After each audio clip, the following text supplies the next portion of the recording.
Hey everyone, welcome back to Everyday English Pod. You know how sometimes in the business world you hear people using some pretty advanced vocabulary, right? Oh, yeah, for sure. It can almost sound like a different language sometimes. Exactly. And today we're going to dive into some of those conversations and break down those sophisticated phrases so you can understand not just what the words mean. But how they're used in context. Exactly, because using the right language in a business setting can make a real difference. It can impact how you're perceived, how persuasive you are, how well you get your ideas across.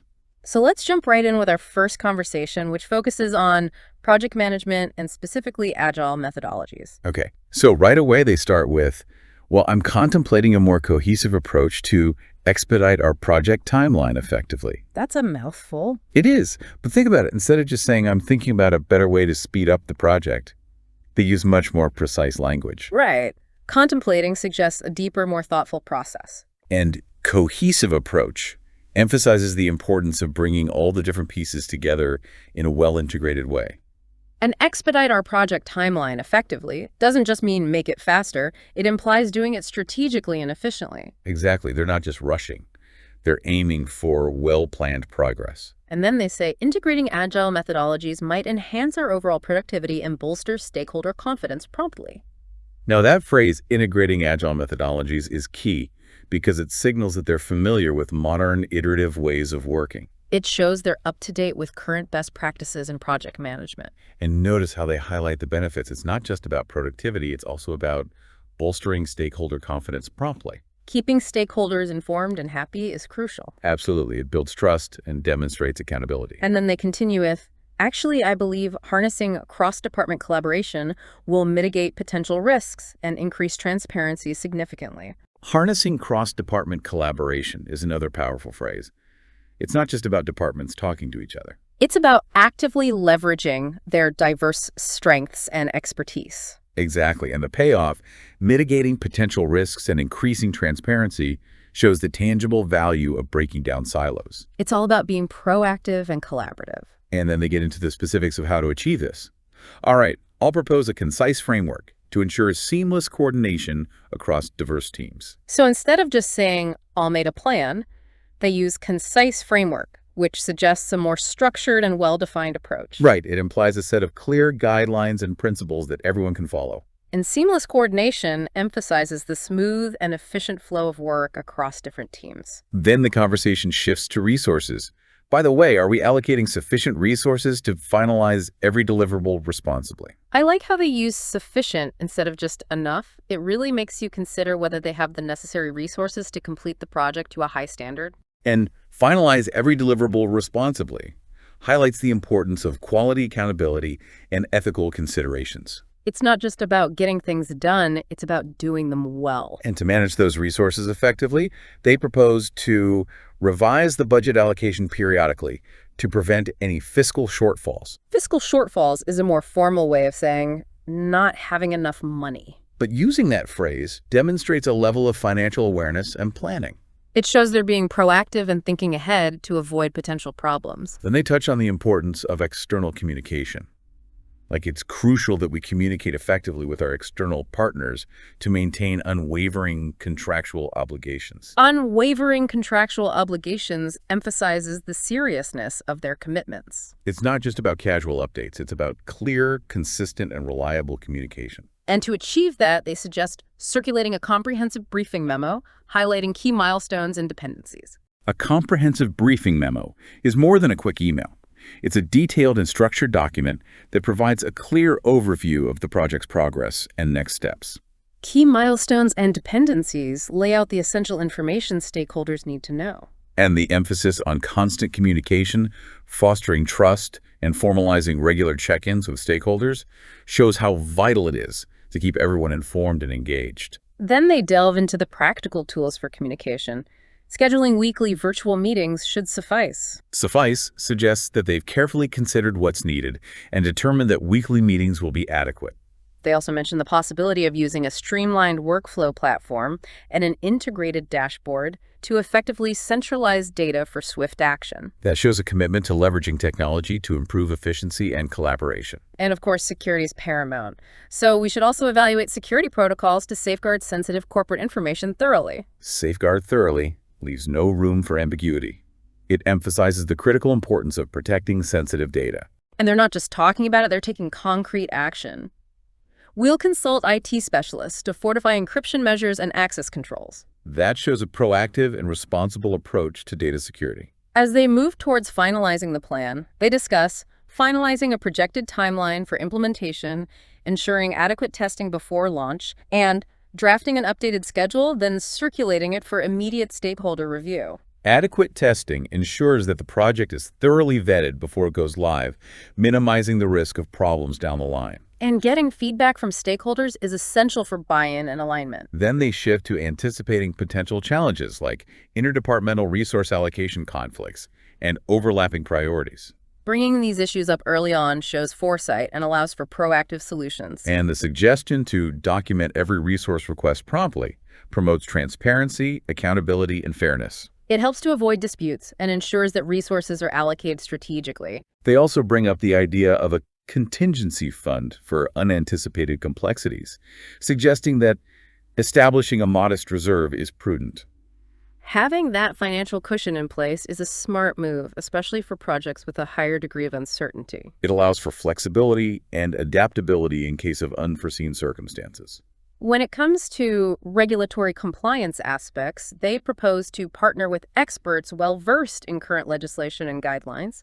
That demonstrates a commitment to ethical and legal compliance, which is essential for any business. And they aim to negotiate favorable terms swiftly while remaining cost-effective without compromising quality. It's a balancing act, but it shows they're savvy negotiators who prioritize both value and efficiency. And to maintain their reputation, they emphasize the need to maintain credibility in this sector through cost optimization strategies integrated with high standards. It's about finding that sweet spot where quality and affordability intersect. The conversation wraps up with a clear plan of action. We'll finalize these details today and proceed with immediate implementation tomorrow, ensuring everything is aligned for our project's successful launch. It's a decisive and action-oriented approach, setting the stage for a well-executed project. Now let's move on to our second conversation, which centers around global expansion and entering new markets. Okay, so they start by saying, well, I'm evaluating our potential penetration into emerging markets with robust consumer demand indicators. Right away, you can tell they're taking a strategic and data-driven approach. Evaluating our potential penetration suggests a careful analysis of the opportunity. And robust consumer demand indicators means they're not just guessing, they're seeing real evidence of a market for their products or services. And to further assess the viability, they propose to conduct comprehensive market research, analyzing cultural nuances and competitive landscapes thoroughly. That's so important because what works in one market might not translate to another. Understanding those cultural nuances, the local customs preferences, and even communication styles can be critical for success. And thoroughly analyzing the competitive landscapes helps them understand who they'll be up against and how to differentiate themselves. Then they talk about the importance of localization. Localizing our product offerings might significantly bolster acceptance and drive sustained revenue. Makes sense. You need to tailor your offerings to the specific needs and preferences of the target market. And a multilingual marketing campaign is a logical next step to connect with those diverse audiences. It shows a commitment to understanding and engaging with customers on their own terms. Then they get into the logistics. So do we have partnerships with local distributors to expedite supply chain processes effectively? That's a crucial question. When expanding globally, you need reliable partners to get your products to customers efficiently. And the plan to contact established firms to negotiate terms that facilitate prompt product availability everywhere shows they're being proactive about building those relationships. And of course, financial considerations are key. We need to analyze logistic costs, carefully ensuring profitability without compromising timely delivery schedules. It's a delicate balance, keeping costs in check while still meeting customer expectations for timely delivery. To do this effectively, they'll compile a cost breakdown, highlighting potential areas for strategic optimization. That detailed analysis helps them identify opportunities to improve efficiency and reduce costs without sacrificing quality or speed. And they're not just focused on the present, they're also anticipating future challenges.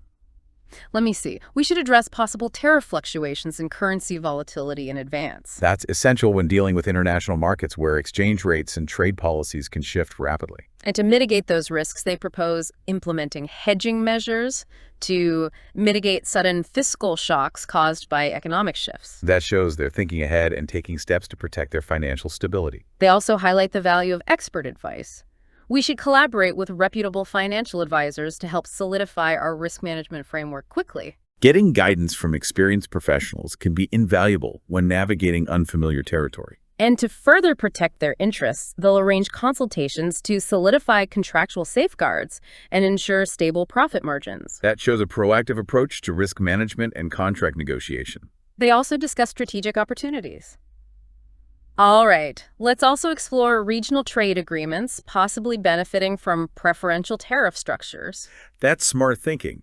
Taking advantage of existing trade agreements can give them a competitive edge. And they're keeping an eye on future developments, checking if new advantages arise soon, so they can expand aggressively, maximizing our global brand presence.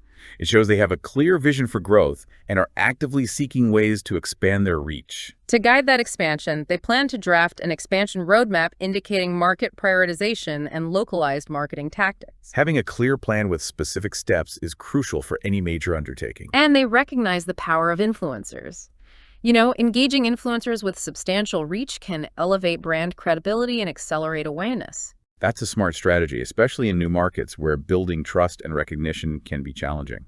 They also discuss allocating a dedicated budget for targeted social media advertising campaigns and the importance of thorough tracking of online metrics for effective real-time adjustments and strategy. It's all about data-driven marketing, making sure their efforts are reaching the right audience and generating results. They also propose a weekly analytics review to refine content and promotional approaches, emphasizing that consistent reevaluation helps us adapt swiftly, preventing stagnation and ensuring constant growth. It's about staying agile and responsive, constantly learning and improving. They also plan to integrate a KPI dashboard centralizing data for immediate cross-department insights so they can reallocate resources for maximum efficiency in underperforming channels, noting that continuous iteration fosters longevity to remain agile while scaling our operations. It's all about using data to make smart decisions and optimize their strategies. The conversation ends with a strong call to action. We'll finalize these global strategies today, then coordinate across all relevant departments. They're not just talking, they're taking decisive steps to move forward. They'll prepare a succinct briefing document so everyone understands our unified objectives and proceed with unwavering determination, capitalizing on every viable opportunity abroad. It's an inspiring and ambitious vision for global growth. Now let's shift gears to a topic that's increasingly important for businesses today: sustainability and eco-friendly practices. Okay, so this conversation begins with the statement that adopting eco-friendly practices enhances brand value and mitigates long-term ecological impact. It's a recognition that sustainability isn't just good for the planet, it's also good for business. Consumers are becoming more discerning, and they're increasingly choosing brands that align with their values. And companies are realizing that being environmentally responsible can be a competitive advantage. They also discuss specific actions, like incorporating renewable energy sources, minimizing carbon footprints across our operations. That shows a tangible commitment to reducing their environmental impact. They also propose partnering with green organizations to bolster sustainability credentials swiftly by contacting nonprofits specializing in environmental advocacy for collaborative awareness campaigns. Partnering with established organizations can lend credibility and reach to their efforts. And they're focusing on consumer-facing initiatives like implementing recyclable packaging to resonate well with socially conscious consumers globally. It's about understanding what matters to customers and responding to those evolving expectations. And to ensure the integrity of their products, they talk about investigating viable suppliers who prioritize biodegradable materials without sacrificing product integrity. It's about finding sustainable solutions that don't compromise quality. Transparency is also a key theme.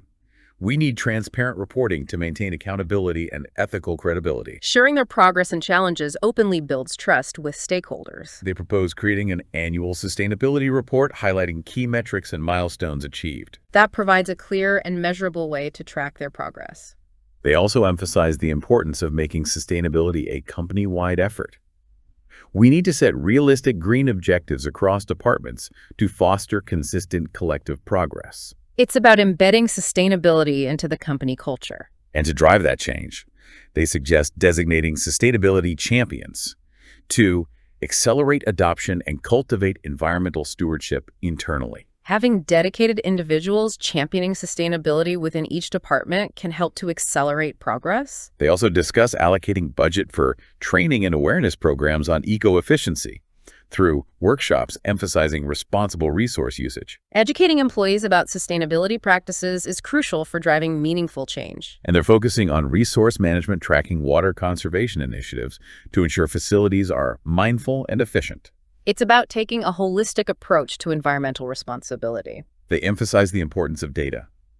We need to gather baseline data and compare improvements quarterly for transparent oversight. Measuring their progress allows them to see what's working, identify areas for improvement, and demonstrate tangible results. And they're thinking long-term, embracing a circular economy mindset, repurposing waste for innovative product applications. It's about rethinking waste as a resource and finding creative ways to reduce their environmental footprint. They propose partnering with recycling firms to transform scrap into new materials effectively. That's a practical way to close the loop and create a more sustainable system. They also highlight the business benefits. These measures might elevate brand perception and secure investor confidence. Investors are increasingly factoring sustainability into their decision-making. And they plan to showcase their progress. We'll incorporate sustainability into corporate presentations, emphasizing tangible ecological benefits continually. It's about communicating their commitment to sustainability both internally and externally. They also suggest coordinating an annual forum where stakeholders can witness our sustainable advancements firsthand. Engaging stakeholders and sharing their success stories can inspire others to take action. And they're focusing on internal communication too. We'll reinforce efforts through consistent internal communication and employee engagement.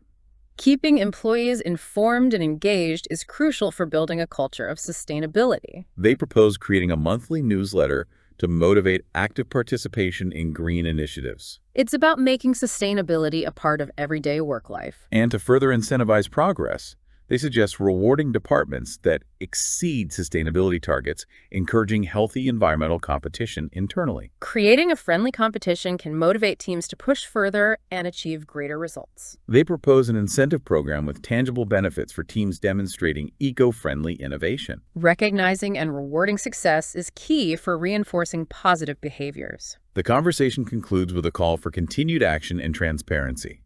We need to share success stories publicly and request a formal report soon summarizing all implemented and upcoming sustainability actions. It's about keeping the momentum going and ensuring that sustainability remains a top priority. Now let's dive into our final conversation for today, which focuses on financial projections and revenue management. This conversation starts with someone reviewing our quarterly revenue projections and noticing a slight discrepancy emerging. They recommend comparing last year's data to identify any cyclical or irregular patterns. That historical perspective is valuable for understanding whether the current trend is a cause for concern or just a normal fluctuation. And to get a clearer picture, they also recommend updated market analyses to guide potential adjustments accurately. Keeping up with market trends and economic indicators is crucial for making informed financial decisions. They propose collecting fresh economic indicators to refine our forecasting model comprehensively. That data-driven approach allows for more accurate and reliable projections. They also address the sensitive topic of pricing. We might need to revise product pricing if supply costs rise significantly. That's a tough decision to make, but sometimes it's necessary to maintain profitability. They suggest assessing elasticity factors and potential consumer responses to moderate price fluctuations. Understanding how price changes might impact demand is crucial for making strategic pricing decisions. And they emphasize the need to maintain profit margins without alienating our loyal customer base. It's about finding that delicate balance between pricing competitively and retaining customers. They also discuss the importance of staying ahead of the competition. We need to monitor competitors' tactics to stay agile in market positioning. Keeping an eye on what competitors are doing allows for quick adjustments and proactive strategies. And if sales are lagging, they propose bolstering promotional efforts if we're trailing behind projected sales targets soon. It's about taking swift action to address performance gaps. They suggest reallocating marketing funds toward the most promising channels for immediate impact. That's a strategic approach to optimizing marketing spend for maximum return. And they're focusing on targeted campaigns.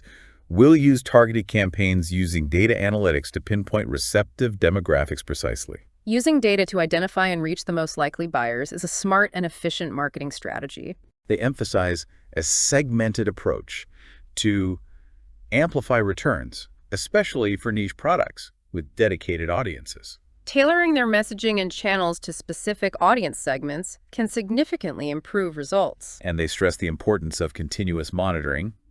We'll incorporate these strategies into next month's strategy and track performance diligently. Regularly tracking performance data allows for data-driven adjustments and optimization. They also acknowledge the impact of external factors.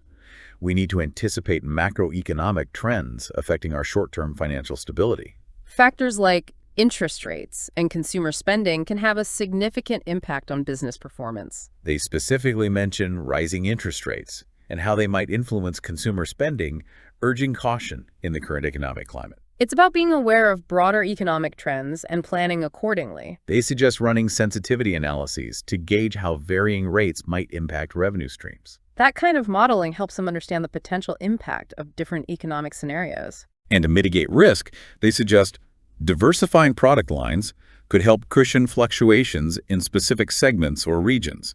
Having a diversified portfolio can provide stability if one area of the business experiences a downturn. They also discuss strategic growth opportunities. We should identify gaps in our portfolio where expansion seems most feasible. Looking for areas where they can leverage their existing strengths and expertise is a smart growth strategy. And to accelerate that growth, they propose exploring partnerships to reduce development costs and shorten time to market cycles. Strategic partnerships can provide access to new resources, expertise, and markets. They suggest approaching potential collaborators with complementary expertise and resource sharing opportunities. Finding partners with complementary strengths can create synergistic relationships. They also highlight the potential benefits. Forging alliances might also boost brand visibility, reinforcing consumer trust in new areas. Expanding into new markets often requires building trust with new customers, and strategic partnerships can facilitate that. And they emphasize the importance of protecting their interests.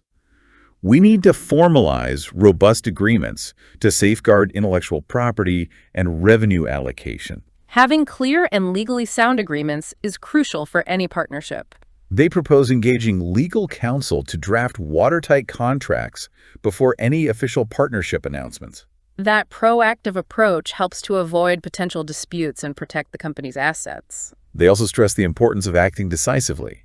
We need to finalize negotiations promptly to capitalize on current market momentum. Speed is often critical in business, especially when seizing time-sensitive opportunities. They warn that a delayed launch could jeopardize our competitive advantage, emphasizing that swift action is essential. It's about moving quickly and decisively to capitalize on market opportunities. They conclude by emphasizing the need for ongoing monitoring and adjustment.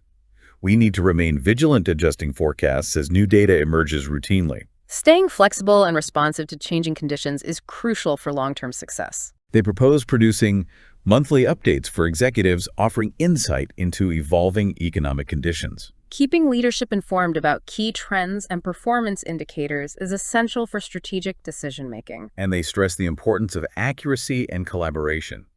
We'll finalize reports carefully to ensure accuracy and timeliness for strategic decision-making through coordinating cross-department input so our financial outlook remains comprehensive and precise. That collaborative approach ensures that all relevant perspectives are considered for a more complete and accurate picture. So even looking at just these 4 conversations, you can see how important precise and nuanced language is in the business world. It's not just about sounding intelligent, it's about conveying complex ideas clearly and effectively. And choosing the right words can influence perceptions, build trust, and ultimately drive results. So as you navigate your own professional journey, pay attention to the language used around you and think about how you can incorporate some of these more advanced terms and communication strategies into your own repertoire. It can make a real difference in how you're perceived and the impact you have. And if you're looking for more insights into business English and real-world communication strategies, stay tuned to Everyday English Pod. We're always exploring new topics